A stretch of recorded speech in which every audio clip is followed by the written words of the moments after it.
নমস্কার বন্ধুরা, আমি আলপনা সিম্পল এন্ড টেস্টিতে আপনাদের সবাইকে স্বাগত। আজকের আমি শেয়ার করব স্কোয়াশের নিরামিষ ডালনা। আমার চ্যানেলে নতুন বন্ধু হলে আমার চ্যানেলটিকে সাবস্ক্রাইব করে পাশে থাকার অনুরোধ রইল। অলরেডি যে বন্ধুরা আমার পাশে আছেন তাদেরকে জানাই অসংখ্য ধন্যবাদ। স্কোয়াশ অনেক বন্ধুরা চেনেন না, আবার অনেক বন্ধুরা রেগুলার খেয়ে থাকেন। তাই যে বন্ধুরা চেনেন না তাদের জন্য আমি দেখাচ্ছি। এখানে দুটো স্কোয়াশ আছে, আর কচি দেখে নিতে হবে, একদম সবুজ থাকবে আর নরম থাকবে সেই রকম স্কোয়াশ দেখে নিতে হবে, তা নইলে ভিতরে আঁশ হয়ে যায়, তখন আর খেতে ভালো লাগে না। আর এই স্কোয়াশগুলো আমি কেটে রেডি করে নিয়ে আসব। স্কোয়াশটা আমি কেটে নিয়েছি, এই রকম ডুমো ডুমো করে ছাড়িয়ে এইভাবে ডুমো করে কেটে নিতে হবে। যেহেতু আমরা ডালনা করব সেই জন্য এইভাবে কেটে নিয়েছি। একটু ছোট বড় করে নিতে পারেন যেমন আপনাদের পছন্দ। এখন আমি সাইডে রেখে দেব, দিয়ে একটা মশলা রেডি করে রাখবো। এখানে একটা বাটির মধ্যে নিয়ে নিচ্ছি হাফ চামচ হলুদ গুঁড়ো, কোয়ার্টার চামচ লঙ্কার গুঁড়ো, হাফ চামচ ধনিয়ার গুঁড়ো আর 3/4 চামচ জিরার গুঁড়ো। একসাথে আমি দিয়ে একটুখানি জল দিয়ে ভালো করে মিশিয়ে নেব। মশলাটা যদি এইভাবে ভিজিয়ে রাখা হয়, যে কোনো ডালনার মশলা, তাহলে কিন্তু খেতে খুব ভালো লাগে। এই ডালনার মশলাটা যদি আমরা শুকনো অবস্থায় দিই পুড়ে পুড়ে যেতে পারে। মূল পর্বে যাচ্ছি রান্নার।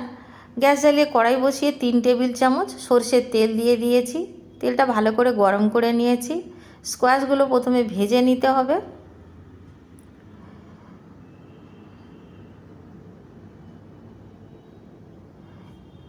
এইভাবে নাড়তে নাড়তে যখন কালারটা একেবারে চেঞ্জ হয়ে যাবে আর হালকা হালকা বাদামি কালার আসতে শুরু করবে, তখন আমরা স্কোয়াশগুলো তুলে নেব। বাদামি কালার করে ভাজবো না, জাস্ট কালার আসতে শুরু করলেই তুলে নিতে হবে। স্কোয়াশগুলো আমি তুলে নিলাম।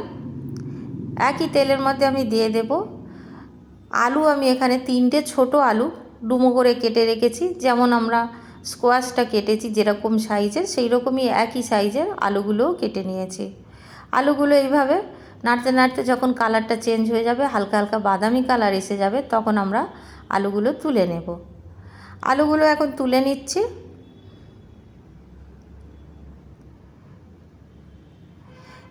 একই তেলের মধ্যে দিয়ে দেব ছোট্ট একটা দারচিনি দিয়ে দেবো একটা টুকরো, 2টো এলাচ দিয়ে দেবো, 4টে লবঙ্গ দিয়ে দেবো আর 2টো তেজপাতা কেটে দিয়ে দিলাম।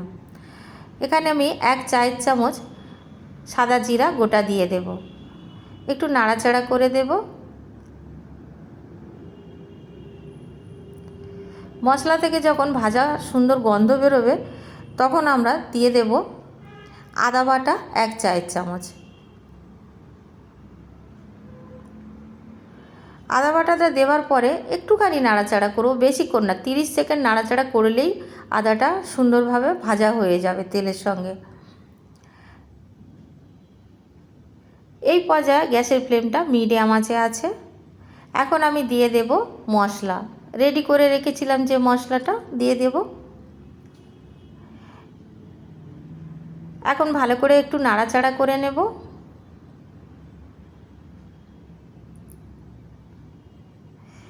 এক মিনিট মতন এইভাবে নাড়াচাড়া করার পরে দিয়ে দেব টমেটো। আমি বেটে রেখেছিলাম, এখানে 2টো ছোট সাইজের টমেটো বেটে রেখেছিলাম, দিয়ে দিলাম।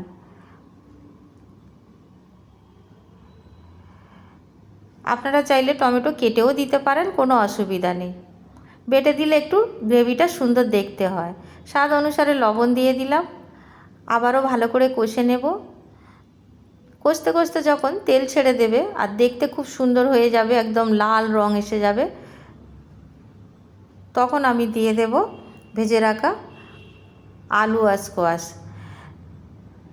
নাড়তে নাড়তে যখন এই রকম হয়ে যাবে রংটা, আর একটু তেল ছেড়ে দিয়েছে দেখুন, এখন আমি দিয়ে দেব ভেজে রাখা স্কোয়াশ আর আলু।